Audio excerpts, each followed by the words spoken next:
How's everyone doing today? I'm good. Let me go to comments.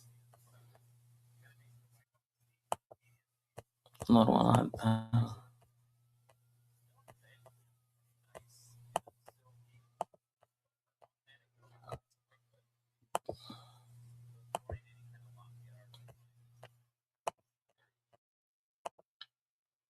How's everyone doing today?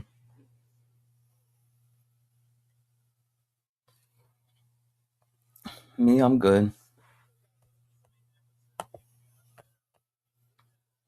How you doing, Cat? How you doing, J Fam?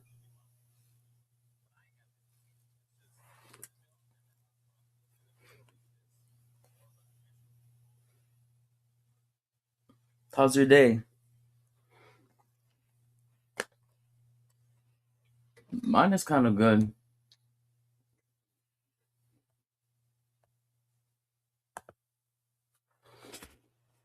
How's everyone doing?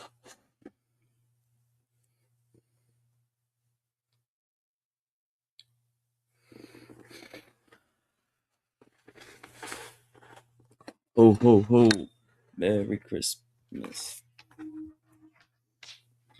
How's everyone doing today? Me, I'm good. Just chilling.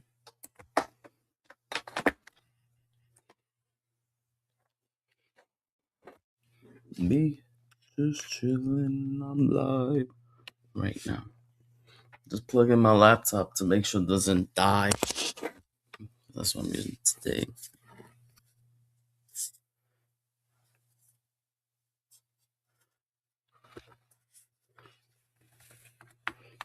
Me, I'm good.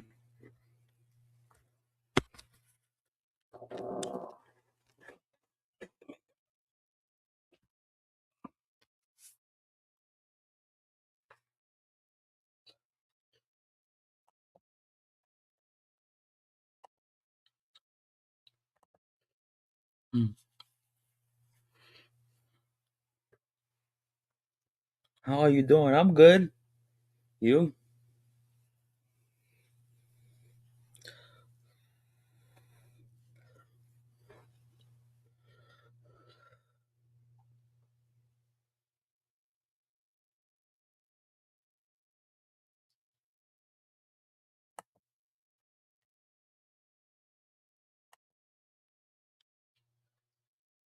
Hi, Sean B. Yeah, I'm still trying to work out. They haven't called me. I'm gonna call them tomorrow again.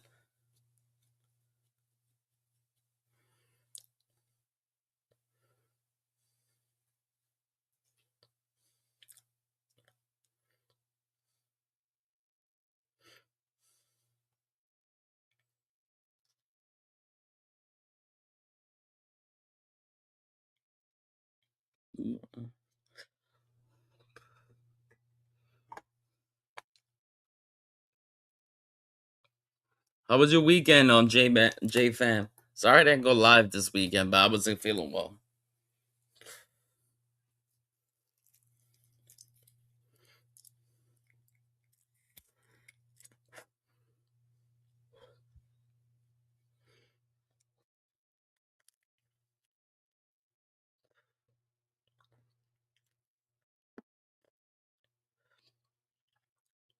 Oh, you slept up, God. That's good.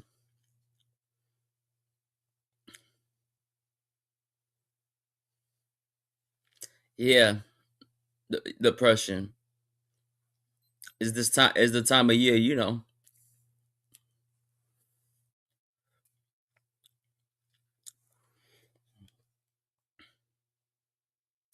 Nope, not fun at all.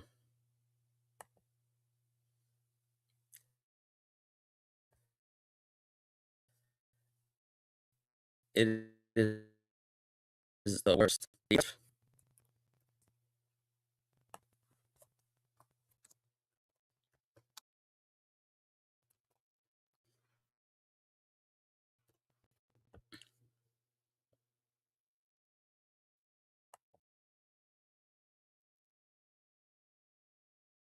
Thank you, Sean B.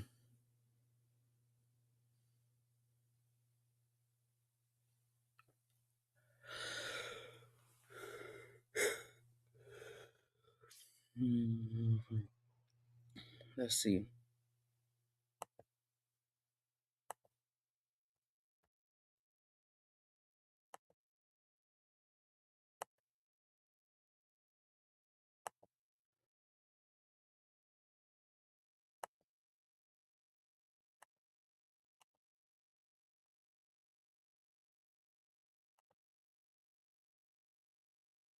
You see the screen, guys?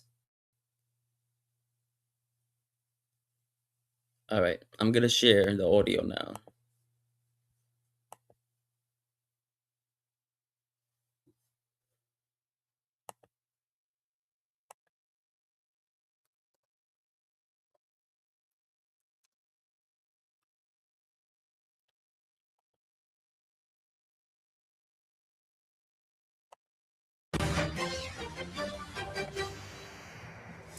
Okay, the jury in the Brian Walsh case has a verdict. Without any further ado, let's head to Dedham, Massachusetts, and watch together. Oh, that sucks. All right. It may. Yeah.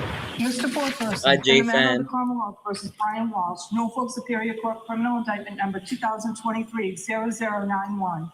As to count one, wherein the defendant Brian Walsh is charged with murder in the first degree, what say the jury? Is the defendant guilty or not guilty? Guilty. Guilty of what, sir? Murder in the first degree. Murder in the first degree, so say you, Mr. Foreperson. I do. Guilty of murder in the first degree, so say all deliberating jurors. I do. Thank you. If you could hand that back to the court officer, please. At this time, we'd move to poll the jurors. The jury may be polled. Thank you. That's a waste of time. Juror number one, juror in seat number one. As to the verdict of murder in the first degree, Guilty, is that yep. your verdict? Yes, it is. Juror number two, is that your verdict? Yes. Juror number three, is that your verdict? Yes. Juror number four, as to the charge of murder in the first degree, is that your verdict? Yes. Mr. Foreperson, is that your verdict? Yes. Is that your verdict? Yes. Juror in seat number 8, is that your verdict? Yes. Juror in seat number 9, is that your verdict? Yes. Juror in seat number 10, is that your verdict? Juror in seat number 13, Yes. is that your verdict? Yes. Juror in seat number 14, is that your verdict? Yes. And last juror, is that your verdict? Yes. Juror, all jurors answer affirmatively that the guilty of first degree is their verdict. The verdict may be recorded. Please John be B, you think seated. the jury got it right? Proceeded. I think so. I think the jury got it right. So jurors, I want to thank you for your service on this case. I know that it went a little bit more quickly than we were expecting, but your service has been substantial. We're in the third week of this trial, and I appreciate all you did to be obedient to those rules that I placed on you and for your conscientious service as jurors in this case. I will be back to meet with you privately in a moment. You should feel a weight lifting off of you right now because I'm releasing of you of those requirements. You can talk to anyone about this case, or no one at all. I'm glad. I agree. You can do whatever research you wish to do about the case, or not at all. You can go back on social media if you want, news media. They can watch the I'm trial. supposed to release you from that burden of being open-minded. And I hope you always go through your lives. I will watch the trial, Open hearts, but open if I minds. because it's different when you watch it than when you're in person. I'll be back in just a minute to meet with all of you privately. Thank you very much, jurors. Jurors exiting, all rise. Jurors, follow me, please. I'm wondering when is his sentence. He faces life now, life without parole, which he deserves, you know.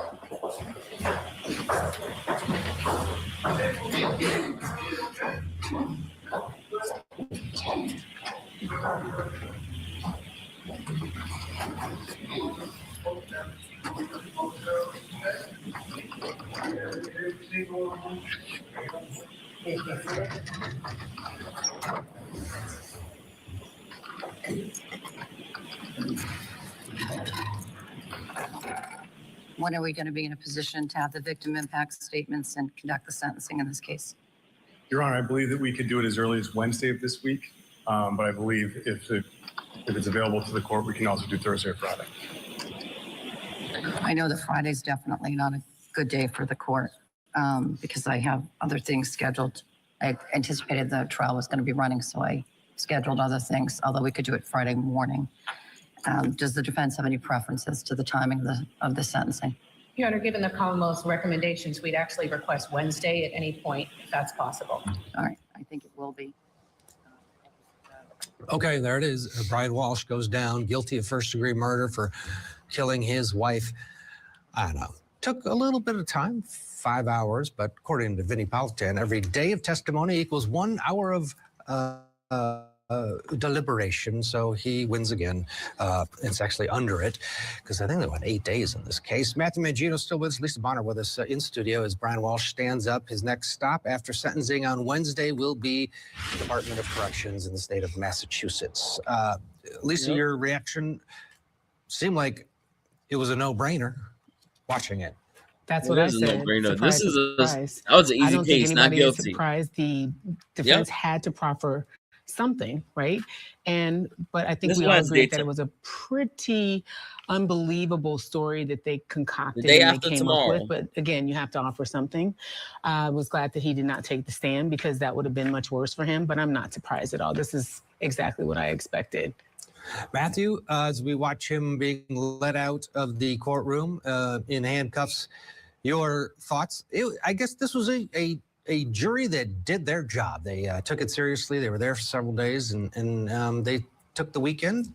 Your overall thoughts on Brian Walsh and his unbelievable defense that was just And he crazy. had no reaction.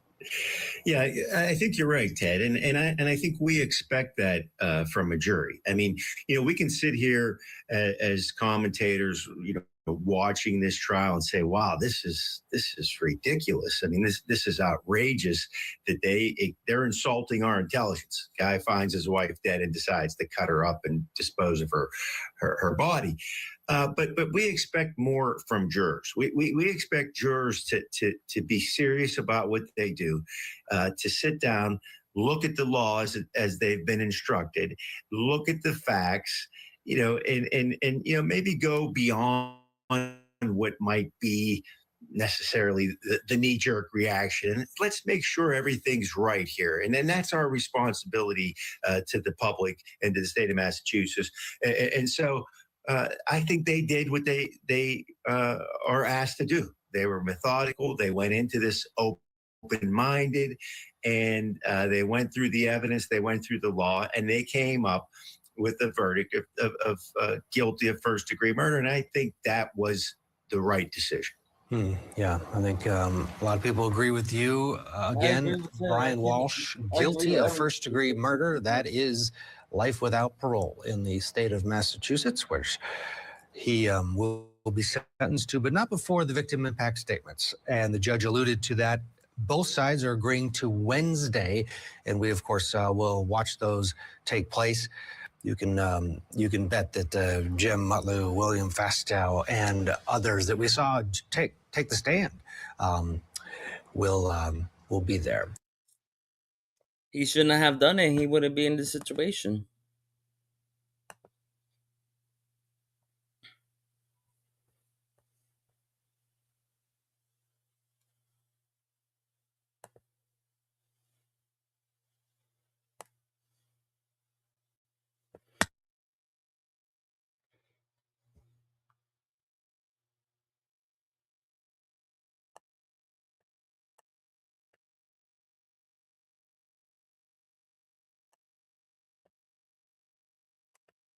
Hey everyone, welcome into our latest TDR Trade to Black, a weekly recap presented by Dutchie. I am your host, Shad Dales, and wow, have we arrived? What a week it was. It was business as usual this week from Monday to Thursday, and then Thursday night, obviously we saw the big news from the Washington Post pertaining to Donald Trump, and the Trump administration could be moving forward for the risk of cannabis. And then the report on it Friday morning from CNBC said the news is imminent and could come as early as tomorrow morning on Monday. And based off of that, it sent the industry industry in a flurry. Stocks ripped up 60, 70, 80% across the board, and there is euphoria once again in this space. So let's dive into it, plus a number of big announcements this week across the industry here in our latest TDR Trade to Black It's a weekly recap presented by Dutchie. multi-billion-dollar All right, let's industry. begin with the biggest story of the week. As I said off the top, it's all about cannabis rescheduling. So according to reporting from the Washington Post, backed up by CNBC, the Trump administration is actively moving forward towards rescheduling cannabis under the Controlled Substances Act, with internal discussions now centered around Schedule 3. Sources familiar with the process told the Washington Post that this is no longer theatrical. Health agencies have completed their reviews, the DEA process is well underway, and senior officials now view rescheduling as both a public health decision and a political calculation heading into 2026. So what does Schedule 3 actually mean if you're new to this podcast? Well, first, it would formally acknowledge that cannabis has accepted medical use under federal law. It's about time. That is a seismic shift after more than 50 years. Yes, 50 under Schedule 1. Second, and this is part where the investors care about, it would eliminate the IRS 280E tax code to deduct normal business expenses for the first time. That alone could unlock billions of dollars in trapped capital across the sector. So after the Washington Post story, CNBC came out with their own report on Friday morning. What do you think and the about this, markets guys? reacted immediately, with cannabis stocks drawing renewed attention as investors began repricing the possibility that federal reform may finally be moving from speculation to reality, saying it could come as soon as Monday. So everybody's going to be leaning in as soon as the market opens tomorrow morning and see where this sector goes, and hopefully get some dialogue from President Trump if this indeed is real, and if he decides to move forward with the rescheduling of cannabis. It's also important to note, too, that the Supreme Court, they could be taking up that hearing as well. That'll be announced hopefully tomorrow. So this could be a seismic shift, an historical moment for cannabis tomorrow. Probably the biggest news this industry has ever heard. So all eyes are going to be in Washington tomorrow, and as soon as that market opens, because yes, investors could pour in. They're already pouring in. So let's find out, because as I said, this was without a doubt the biggest story here in our weekly recap. All right, let's now move to our next story, where a top Pennsylvania Democrat says the Commonwealth is leaving money on the table by refusing to legalize adult use marijuana. And the path forward now rests squarely with the GOP-controlled Senate. So in interviews with Politics PA, Representative Jordan Harris, the Democratic chair of the House Appropriations Committee, he laid out the frustration. The House has already passed a legalization framework that aligns with the governor's budget plan. But despite broad public support, the Senate still won't move. Man, this story is getting old. Harris said the message is simple. We need to do it. The House is ready. The revenue is real, but until the Senate acts, legalization is stuck in neutral. Again, a story that's been going on for years. And over in that Senate, Appropriations Chair Scott Martin isn't budging whatsoever. He continues pointing to concerns over impaired driving tests, youth protections, workplace safety, and even Second Amendment issues. Yeah, he's also watching the federal debate over cannabis's Schedule 1 status. That's the real issue here, arguing that Pennsylvania shouldn't leap ahead of Washington. That's where it is, everyone. Still, Democratic leaders, including Dan Frankel, Rick Krajewski, Emily Kincaid, and Sharif Street, they say the path to legalization in 2026 is very much alive. There's partisan interest. The public is overwhelmingly supportive, and Senate discussions around a new regulatory body, it could lay the groundwork for a future market. So the bottom line in all this, legalization, it's not dead in Pennsylvania, but it's definitely waiting on the Senate. And more so, it's waiting on direction from Washington. Get rescheduling already. Quick reminder as well, tonight's TDR Weekly Recap is presented by Dutchie. Dutchie helps cannabis retailers run smoother, smarter, and more efficiently. So whether it's point of sale, online ordering, payments, or back-end operations, Dutchie keeps your dispensary connected and compliant. So if you're in the cannabis business, Dutchie is the tech that keeps everyone moving. If you want to learn more, visit business.dutchie.com. All right, let's now stay in the policy lane and shift now to Washington, where Senators Ron Wyden and Jeff Merkley, they have introduced what's called the Cannabinoid Safety and Regulation Act. It's a bill that would create the first federal framework for hemp-derived cannabinoids. So this is getting interesting. So this drops at a time when the hemp sector is already bracing for disruption after President Trump approved language recriminalizing most consumable cannabinoids next November. So the Wyden-Merkley bill does three interesting things. It sets THC THC caps at 5 milligrams per serving and 50 milligrams per package, 10 milligrams for beverages. It also requires the FDA registration for all manufacturers and mandates 21 plus age limits. And it bans synthetics, defines total THC across Delta 8, Delta 9, Delta 10, THC, and more, while restricted flavored vapes and capping terpenes at 6%. States can pass stricter rules, but they can't block interstate transport. The bill also includes major funding for CDC research, youth prevention grants, and impaired driving studies. Wyden said federal bans are a gut punch to small businesses, arguing regulation, not prohibition, is the right path. So it's a massive proposal, and for an industry that's been living in legal gray space for years, this could finally bring some federal structure to the hemp-derived market. But good luck passing that bill. All right, let's now move to the bluegrass state over Kentucky, where the state is days away from launching its long-awaited medical marijuana program. All right, here we go. Governor Andy Beshear, he said the first dispensary located in Ohio County will have product on shelves within the next couple of weeks, and more stores will follow fast. This is good. Kentucky already has, get this, 23,700 certified patients, including nearly 2,000 cancer patients and more than 15,000 people managing chronic pain, where cannabis could be an alternative to opioids. You hear that loud and clear? On the business side, Kentucky has approved 16 cultivators, 48 dispensaries, 6 labs, and 506 physicians certified to recommend cannabis. Multiple cultivators already have harvested product going through final testing, so Beshear continues pressing the federal government as well, urging President Trump to allow the Schedule 3 move to proceed.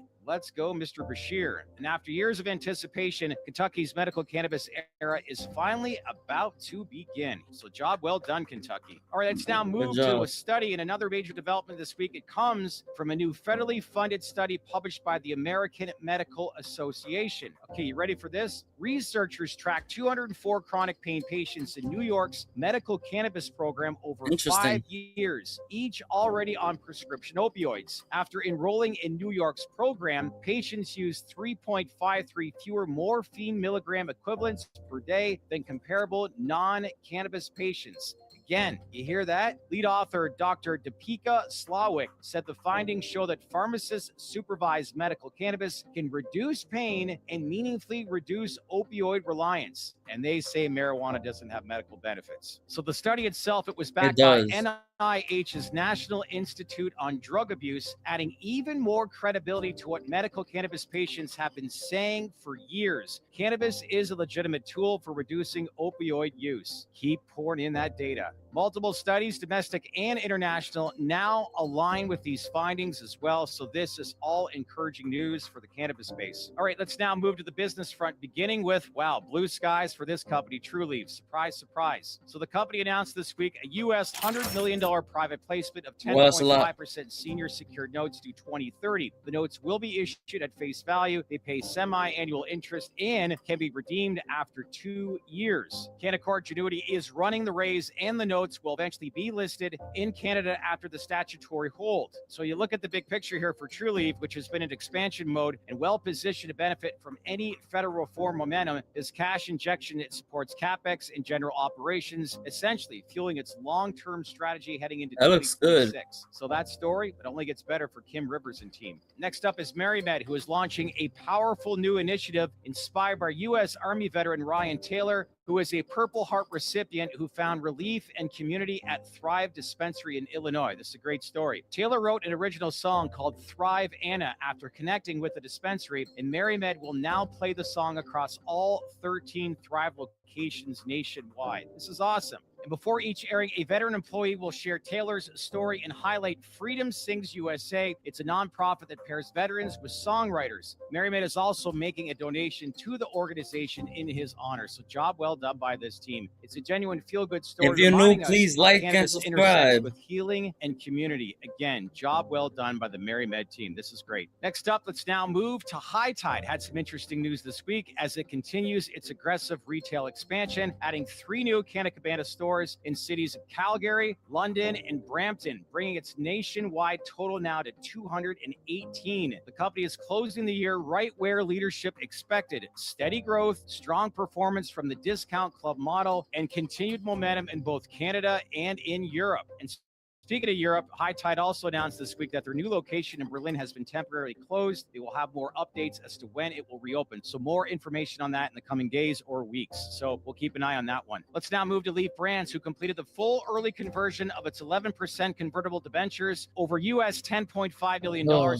principal and Algaes interest. are So terrible. I all hate it. long-term debt is now, guess what, eliminated. It strengthens their balance sheet heading into 2026, and their CEO, Micah Anderson, even converted his own debentures, signaling insider confidence. If you want to learn more about this story, check out our featured interview with Micah from earlier this week, which is under our Trade to Black playlist. Let's now move to Grown Rogue, who has secured a long-term lease on a 109,000 square foot facility in Minnesota, supporting up to 30,000 square feet in canopy. Phase 1 will begin in early 2026, with first harvest expected in 2027. This marks the company's biggest footprint yet, and its first real step into Minnesota's upcoming adult use take market. vitamins? So, big I plans do all for the Grown time. Rogue in Minnesota. Multivitamins Speaking of right big here. I'm gonna plans and take a it bold now. move, check out Kronos Group. They Takes planted 2 their pills. flag in Europe this week, where they acquired a company called Smell Candelier. that good. It's That the is largest operator in the Anybody Netherlands' here? white experiment It's been adult use 13 pilot minutes. program It's for anybody since 57.5 somebody million says euro plus something. earnouts. So this will give Kronos a massive European foothold, controlling supply for dozens of Dutch coffee shops under one of the world's I was most only Sean B. structured cannabis pilots. No exporting, just importing in Netherlands. Remember that. Also, Ascend Wellness. It's partnering with New Jersey advocate and entrepreneur That's Lerone crazy. Jones to launch a new dispensary under the state's Yeah, social I know you're equity here, but investment nobody law. else is So typing. this That's why. indeed is a major step for both Ascend's I saw pictures CO of a lot of Labs YouTubers program off. and Jones's long-time advocacy work. And finally, to wrap up this week's weekly recap, Red, White, and Bloom. Remember them? They How issued was your day, Sean B? What you have for 375,000 dinner? shares at a deemed price of 3.5 cents to former consultant, part of ongoing efforts to clean up legacy obligations and simplify its capital structure. All right, everyone, that wraps up this week's TDR Trade to Black Weekly Recap presented by Dutchie. As I said off the top, all eyes are going to be on President Trump tomorrow in the industry because, as I said, this could be an historic moment, the biggest news that could ever come to fruition in the cannabis industry. Does he make some sort of announcement? Does he push out some sort of press release, an executive order? Does he indeed want to move ahead with the rescheduling of cannabis? If it does happen, then, as I said, what a moment it'll be for the industry. But if it doesn't, well, we'll be watching this closely as the week progresses to see if indeed an announcement comes at some point this week. So if you want to find out all the latest information, make sure you stay connected by smashing on that bell for all notifications. We'll be following this story very, very closely. If any news breaks, then we're going to go live. So we hope all of you can log on, get the feedback from the industry, and really what we can anticipate next. As usual, leave your comments below. What do you think? Will there be an announcement this week? And if so, what would it mean for you? We'd love to keep this conversation going. So again, keep those comments coming in. Last thing, make sure to like, subscribe, and as I said before, smash on that bell for all notifications as we will provide you the latest updates regarding Washington and the rescheduling of cannabis from President Trump. So again, that's it for now. We'll see you in the next video. I'm your host, Shad Dales, and thanks again for watching our latest TDR Weekly Recap presented by Dutchie. Take care, everyone. What you thought about that? You had a pork sandwich? Pork is good. I'm just getting ready my meds ready so I can take them in a few. That was interesting.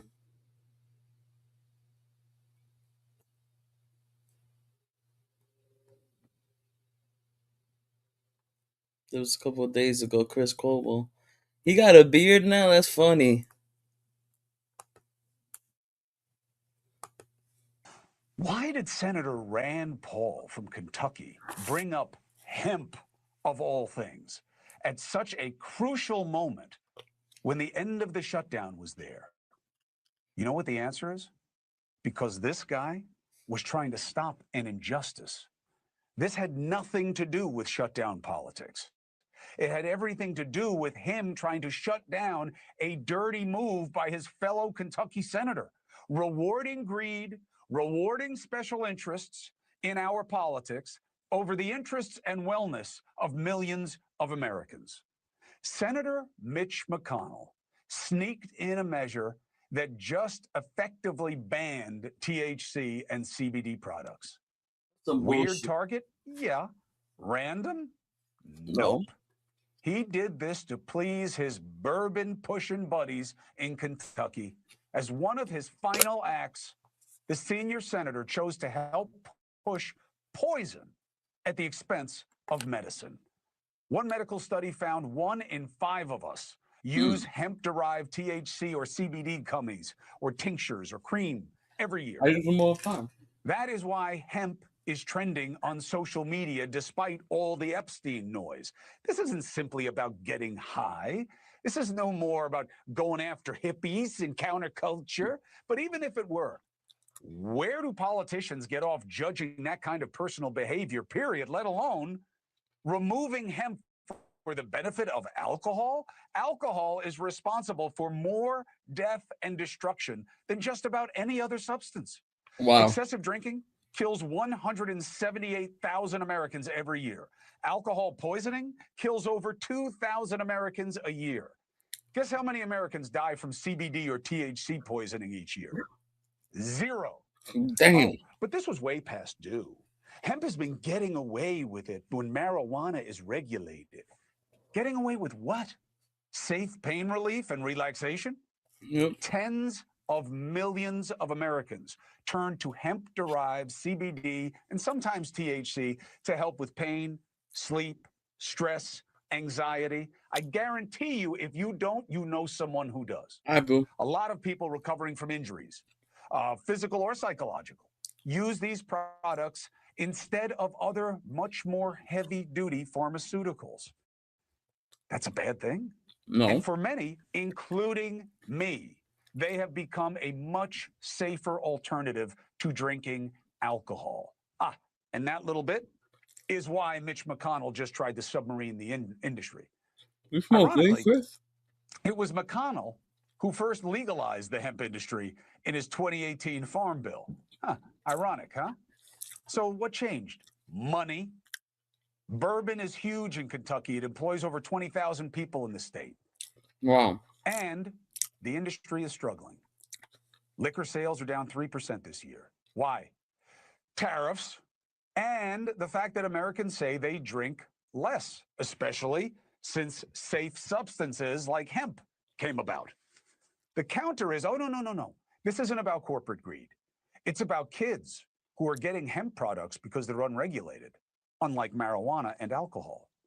Even if this were true, regulate young people using it. You don't just ban an entire industry. It's a $28 billion industry. It employs over 300,000 Americans all over the state, all over the country. Yep. It pays $13 billion in wages, $1.5 billion in taxes, and you're just going to wipe it out for your buddies in Kentucky? And by the way, if you're worried about kids getting access to it, did we ban alcohol? Kids get access to that too in high school, right? When's the last time you heard about a DUI that was caused by hemp? When's the last time you heard about hemp addiction? You don't want to make this about kids. There has been a huge drug drink high schoolers after hemp was legalized. So what are you saying? We're taking this away. Go back to booze. This is wrong on 2 levels. It's politics at its worst. Shame on Senator McConnell. And bravo to Senator Rand Paul. Not only they're from the same state, they're in the same party. They're both Republicans. For him to go against him this way, especially in that moment, was brave. And I wish he had had a better opportunity for people to understand this. Because it's bad policy. Helping people sell poison like bourbon by functionally removing hemp, by reducing potency to a useless level, you take away what is a medicine for most and harmless in the main. And that is terrible. It is terrible. I understand this bill. Does this mean marijuana dispensaries go out of business too, or just stuff at the gas station? No, yeah, I think this bill has a lot to do with the marijuana industry, you know, and the money behind that, as well as the alcohol industry and the pharmaceutical Explain industry. this. Well, you got Mitch McConnell here, who's gathered all the money to go at this and put this and present this and sneak this in. This is, completely reversing the 2018 Farm Bill, which President Trump should be championing. This is a $30 billion industry, as you said. How many other industries has Trump created? No, I don't. Specifically, this is. I don't know. No, haven't seen anything. I haven't heard anything back. Now, no. nothing changes. What does that mean for consumers? It means all products off the shelf. Sorry, I wasn't live on. Puts in I didn't come on, but I needed that break. It's going to completely roll back the times. It completely reverses the 2018 Farm Bill. So, but there were cannabis stores before 2018, right? There were everything gone. 400,000 jobs gone. Wow. Okay. that are I going wouldn't be to have to surprised if accept he all the doesn't. farms done. There's not one strain of cannabis, hemp or otherwise, that is ever going to test compliant under these new standards, period. So you're talking about your grandma's now salve that she uses for her arthritic knee. She's a felon too, on top of that. Well, okay. I guess you have to have a few more prisons for grandma. This is personal, I know, for a lot of people, but I want, full disclosure, used to try and enjoy a marijuana joint at one time or another, and then tried some of the gummies. One of the gummies I got from the store, first part of the package, fine, like small little dose, it was great. The second one I took from the same package made me so sick, I threw up all over the place. I said, I am never touching this stuff again because this industry cannot figure out how to monitor quality. Sure. Haven't you brought some of these problems on yourself? I've been through that experience myself. Took a little bit too much, and it worked out, and here we are today. Okay, right? we're alive. At the end of the day, this is about education, right? And that's what the hemp industry has wanted. This was the same product. This was clearly quality control and the way these were being made. Purchased at a store, purchased legally. This is the Wild West, and if you guys are dealing in THC and stuff that's psychedelic, has psychoactive effects, shouldn't you be more careful? No, at the end of the day, that's you're talking about bad operators that are producing products that are just passed around. At the end of the day, this industry is full of credible entrepreneurs, business people that legislators have promised that we would have the opportunity to get rid of that stuff, okay? Because that's nothing that anybody in this industry wants to have happen. We want consistency. We want people to enjoy their experience. Fair enough. You see that now in the drink industry with the beverages taking over and alcohol.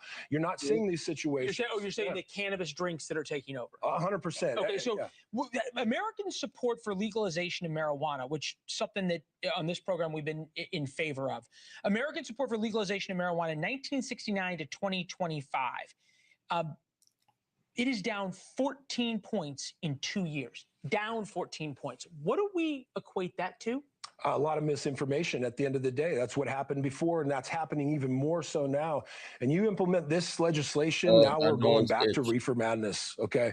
Because you're going to now start a war. What does reefer madness mean? Reefer madness is where, again, your grandma's now a felon for a topical, and we've taken now hemp and made it more illegal than marijuana ever was under this new bill. That doesn't seem right. Again, this is a $30 billion industry built on the backs of American citizens. The argument, when I was in Denver as a reporter in 2005, the argument originally was medical marijuana, which is why you got into this, right? Helped you. Yes, sir. Okay. How? It helps me. It saved my life, period. I was on over 20 opiates playing the NFL for over 10 years. In college, through that, I was first round draft pick. I didn't get out the game. I was in the game all the time. I took the blows to the head that everybody else did, and I lost a lot of friends to this game. This changed everything for me, and it's continued to do so. Should we go back to, until the industry can get it right, should we go back to this is only medical marijuana, this has to be in a dispensary, you can't buy it in a grocery store? Or a gas station? No. Personally, I believe it should go to things like the Rand Paul Hemp Act. That's what should happen, because the Rand Paul Hemp Act, over 85 pages, covers this in its entirety. Literally covers every facet of this so that the industry can... So this becomes regulated, it becomes legalized. Exactly. Same with alcohol. And continues to stay with the people that are doing it right to move and push out all of the bad products. You want all the cartels to come back right now? Continue with this bill. Pass this bill. Right, fair enough. Yeah. I know this is trending, but this should matter so much more. This is so wrong on so many levels, okay? What Mitch McConnell just did to hemp-derived products, THC, CBD, gummies, drinks, creams, tinctures, oils, it's going to affect millions of people. Forget about the commerce. Forget about, the billions of dollars and the thousands and thousands of jobs and the money and taxes. So many of us use this instead of harsher, stronger, less safe medicines and means. And why? Because he wanted to help his buddies who sell booze in Kentucky. This is a travesty. Do you understand? And bravo to Senator Rand Paul for bringing it up at the end of the shutdown, trying to do the right thing. He did not get it done there, but I will certainly platform his cause. Why? Let's talk about it with someone who knows, okay? I want to introduce you to Jim Higdon, co-founder of Cornbread Hemp.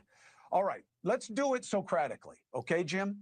Look, I'm with you. All right. I use hemp products. I used it today to help me with being an idiot, how I was training with the firefighters the other night, and I hurt my neck and my back. I took some CBD, and it helped me in a way that Advil or Aleve usually didn't unless I really scarfed it down all day. But let's do it Socratic. That's dangerous. You should be regulated the same way as marijuana.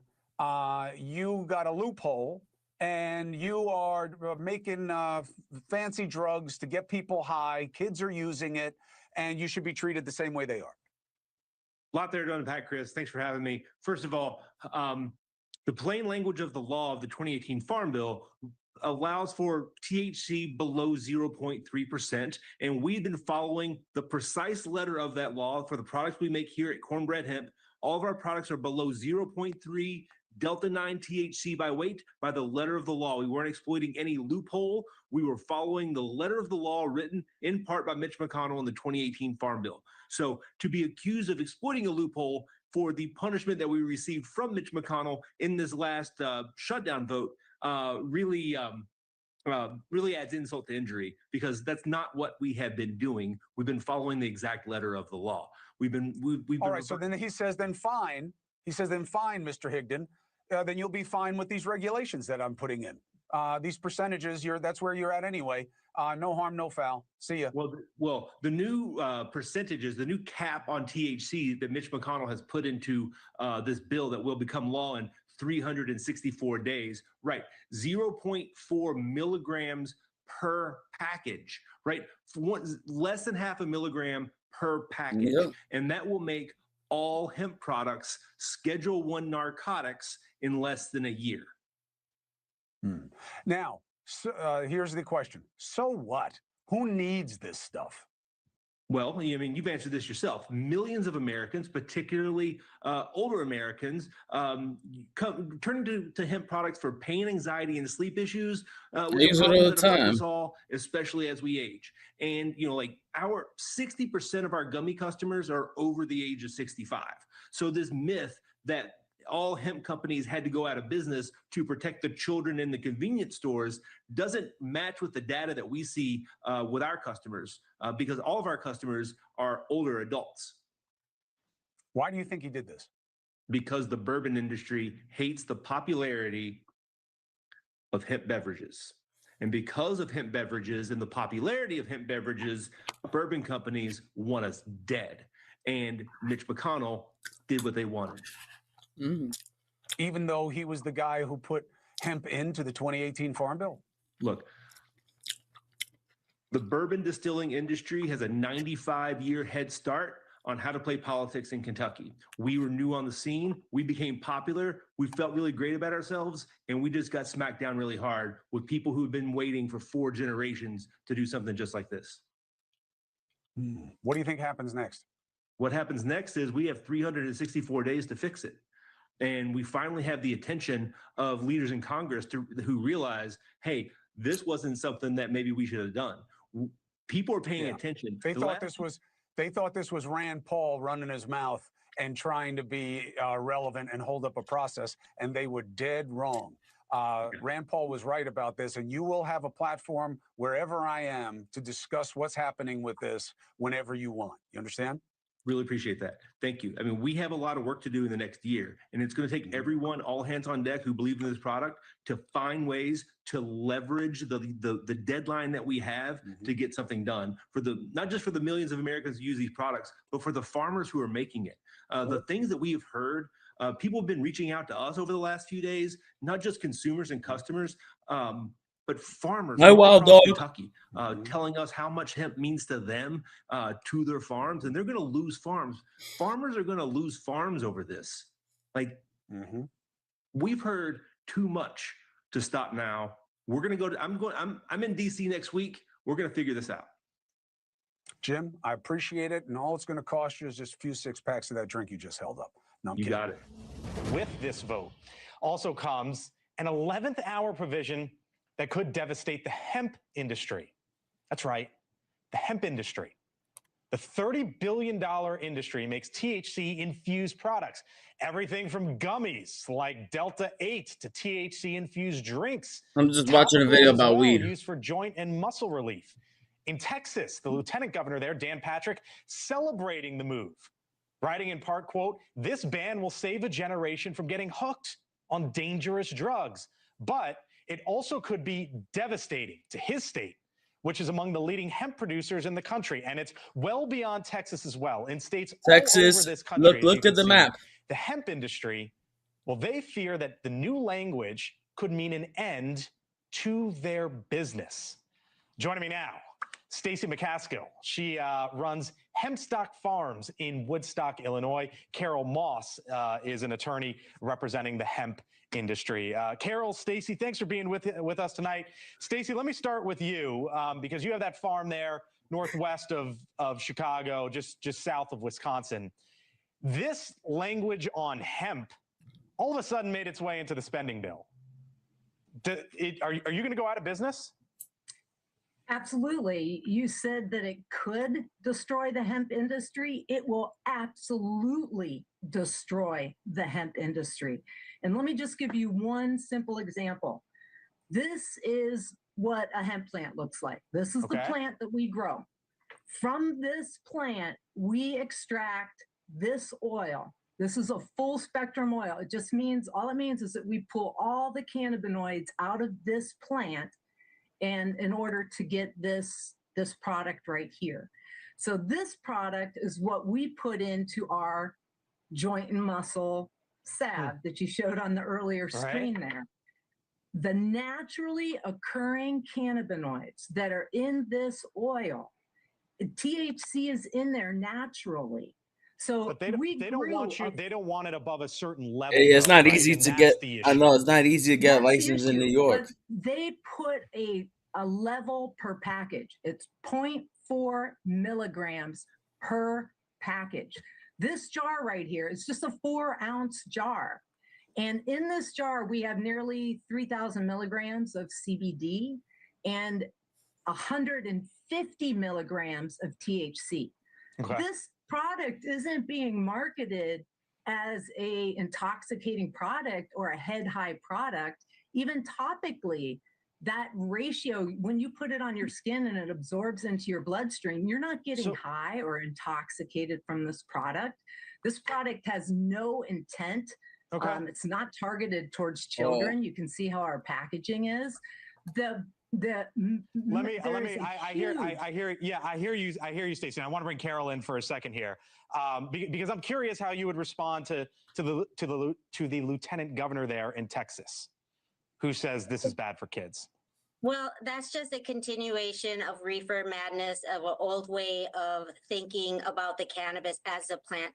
As the other speaker said, those are medicinal properties in those cannabinoids, and those products that she held up. If this bill isn't enacted and it goes into effect, those will be controlled substances under Schedule 1. So she will be committing a felony. We are recriminalizing the plant. And instead of doing a nuclear option like they've done, they should have looked to states like Minnesota. We have put limits on the potency. We have child protection. We have testing requirements. We have regulation, and we have taxation. Talk about weed. I'm smoking now. We can show how it can be done so that people can still benefit from the medicinal portions of the plant. And instead, they've just recriminalized everything and did a nuclear option. So I played or I showed there what the lieutenant governor in Texas had to say. Here was Senator Rand Paul on the Senate floor. The bill as it now stands overrides the regulatory frameworks of several states, cancels the collective decisions of hemp consumers, and destroys the livelihoods of hemp farmers. And it couldn't come at a worse time for America's farmers. Times are tough for our farmers. Farm bankruptcies have doubled in the first half of this year compared to 2024. The first half of 2024, though they are lower than what they were at 2020. It's legal Just here some in New of York. what, the farmers are dealing with. I got to leave it there. Stacey McCaskill, Carol Moss, as we continue to follow the vote in that building behind me. Stacey, best of luck. Appreciate it. Thank you. Thank you so much. Let's bring in Diana Fruz on this, the Chief Operating Officer at Kite Soda, which is a THC-infused soda made in Minnesota. Welcome, Diane. So what's on the line for your company now financially? So put it in, I mean, I saw numbers, it's like the whole industry, basically, like 95%. Yes, it could essentially shut down our entire operations. I'm sure you can imagine with It's the not language Trump. as It's it is written it's in the Mitch bill. McConnell. So what we have to wait and find out now is what our distribution network's plan is. Are they intending to discontinue sales at this time? Are they going to continue sales? As we have heard mixed responses from the various distributors in our network. So we're in a holding game right now as we have to wait and see how this unfolds a little bit. To be honest, I think sometimes us in the media, we're all guilty of it. This story or this industry sometimes does not get treated seriously. Like there's too many like plays on words and you're joking around about it and that kind of thing. But it's obviously very serious. They should ban cigarettes. That's what they should be banning instead of dig right into some of marijuana. that and allow you to make the case for your industry, but do so if you can by defending your industry. So one of the arguments, Dan Patrick is the Lieutenant Governor of Texas, he makes on social media that the THC ban has been a priority for me and that I appreciate Congress, quoting him now, addressing this important issue at the national level. Here's the part. I believe this ban will save a generation from getting hooked on dangerous drugs. What's wrong with that? Well, I think the bottom line is the ending of the statement of quote unquote dangerous drugs. The foundation of that solely rests on rhetoric that was created by the government at the beginning of the 1900s, and it was developed in order to help control immigrant populations. And that's where we sit today. I grew up in the 80s. I was exposed to all of the This Is Your Brain on Drugs, the anti-drug movement. Donald Trump And has I've to been a sign it medical into cannabis law. user since 2011 in California because I have issues with muscle spasms, sleep disorders, and those things are what really drive this forward. And it's been a huge, huge platform for me to try to express that to people that I've worked corporately, I've had successful careers, all while using cannabis. It doesn't ruin my life. It doesn't make me a degenerate. Our bodies have an endocannabinoid system. So does every mammal on this planet. The plant has evolved alongside of us for thousands of years. Unlike industries like alcohol, et cetera, which are not being scrutinized right now. Is that like what drove this a lot? The alcohol industry, the competition?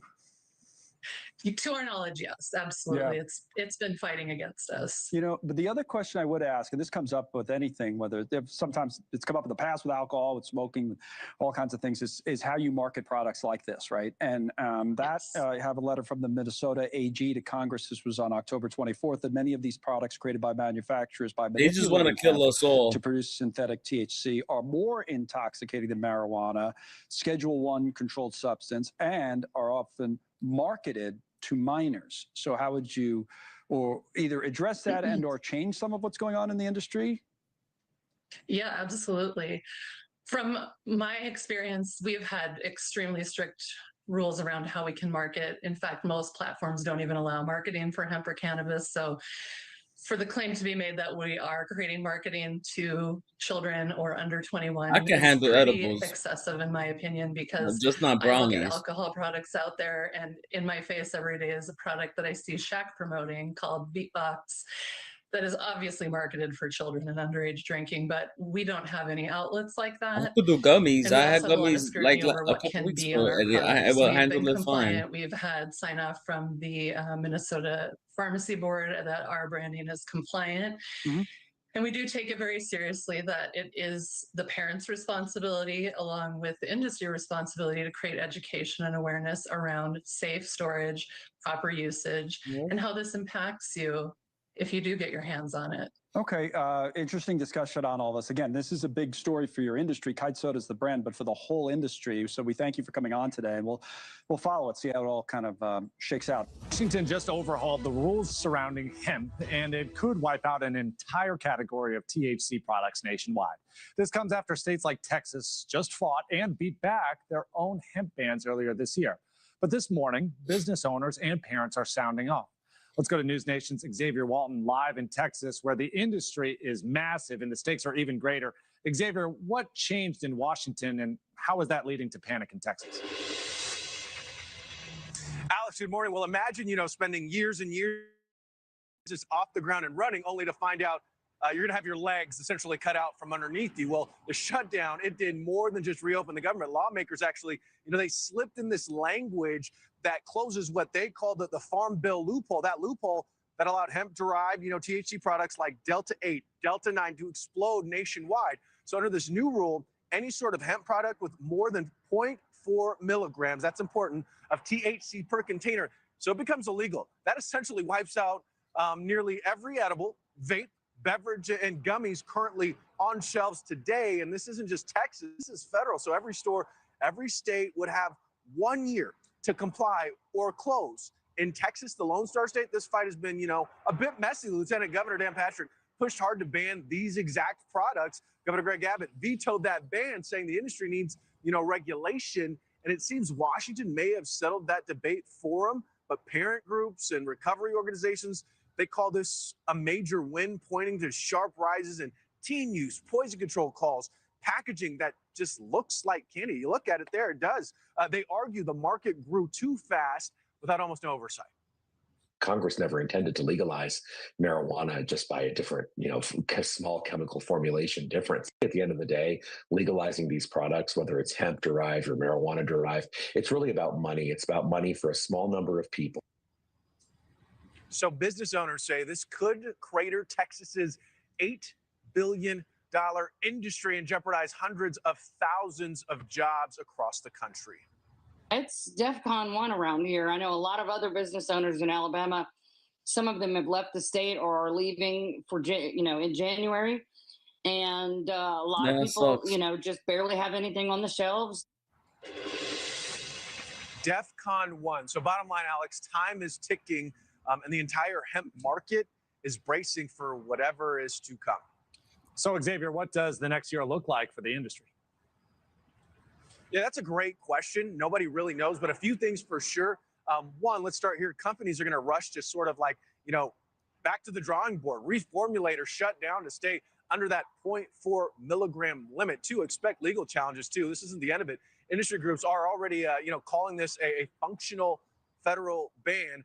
And then three, watch how states respond. We're going to be tracking it all over the next 12 months, but it will be interesting considering, you've talked to some of these business owners, they spent years just to get to where they are right now, only to have this slipped in to end the government shutdown. It's very interesting to watch the back and forth play out. All right, Xavier Walton live for us. Thank you. I don't know when they voted on this. I think during the pandemic. I don't remember. Do you remember that? Because I don't. Let's turn to the greatest.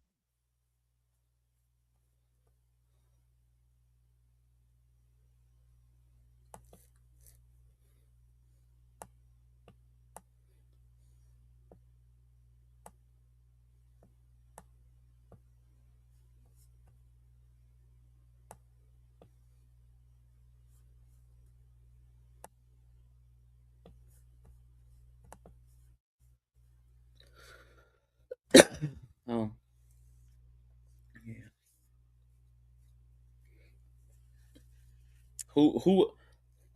Who else is here besides Wild Dog?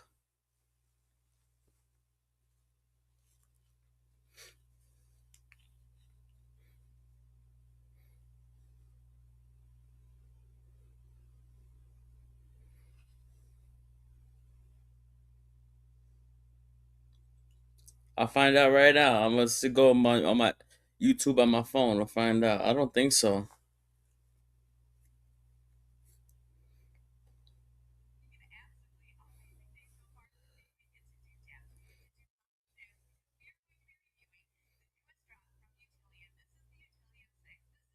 You think Sean is here? I hope so. Let me see. I don't see nothing on.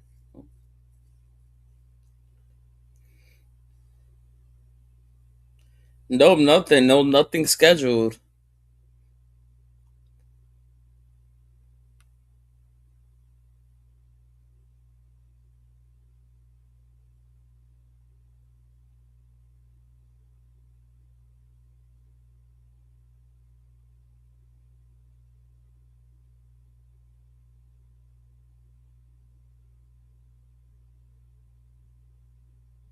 Nope.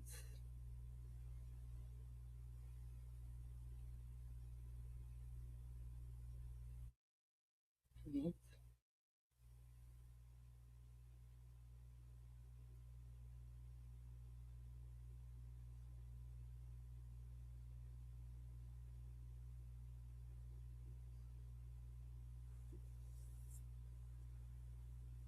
Wow, I wasn't on. I'm sorry.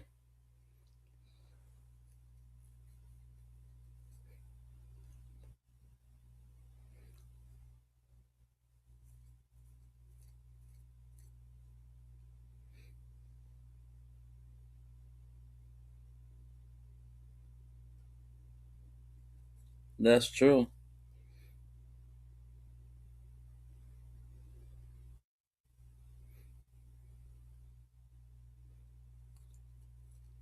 Oh, I didn't mention much. That's good.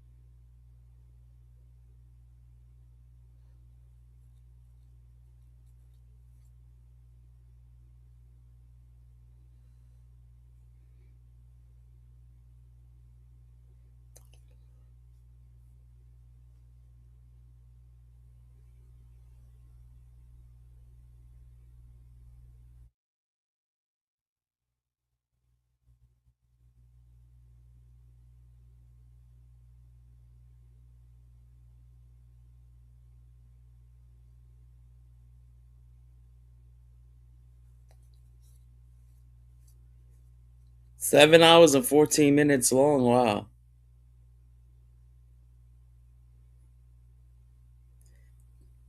Was Camp Randall behaving himself?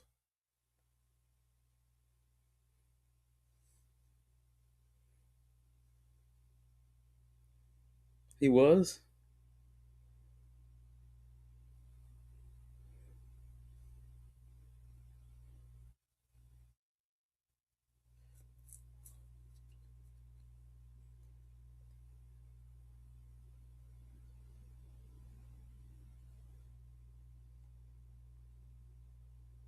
Do you remember? Oh,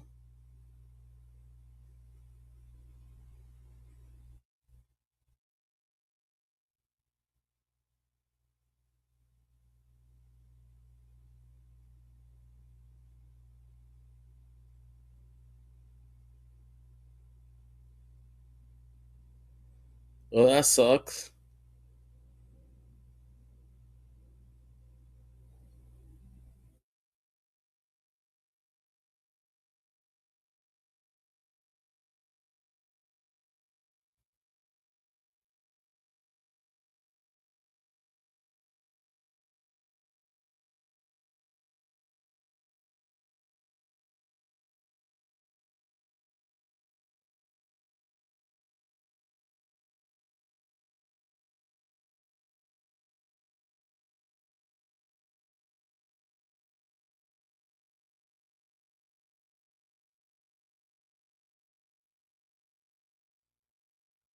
When did it happen?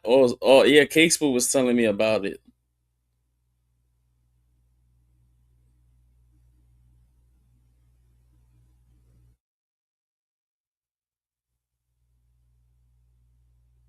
earlier.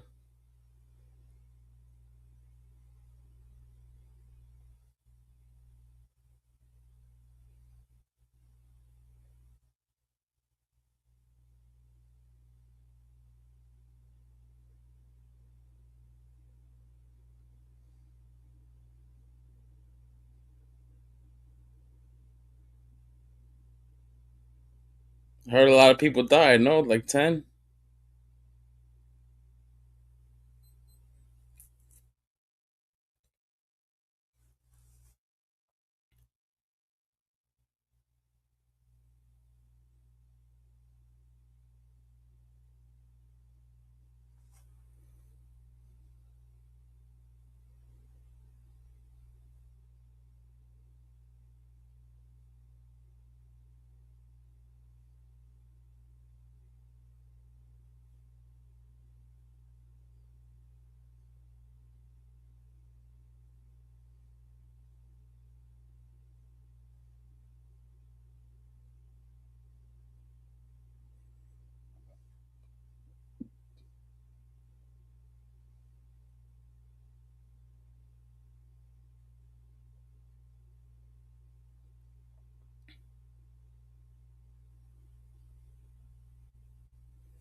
That sucks that happened.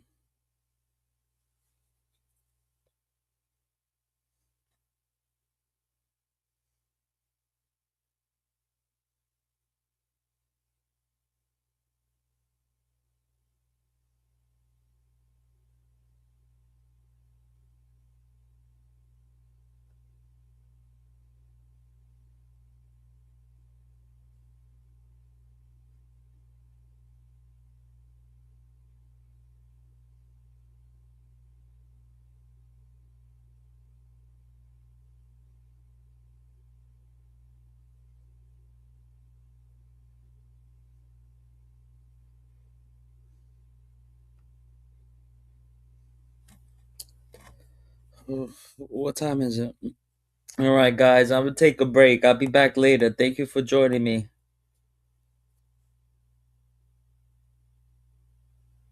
He probably go live.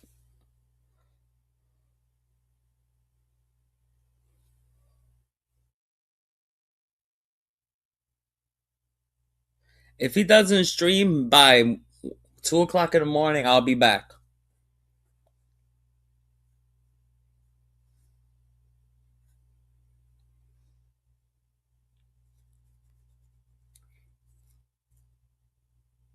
So, thank you for joining me, guys. All right, bye.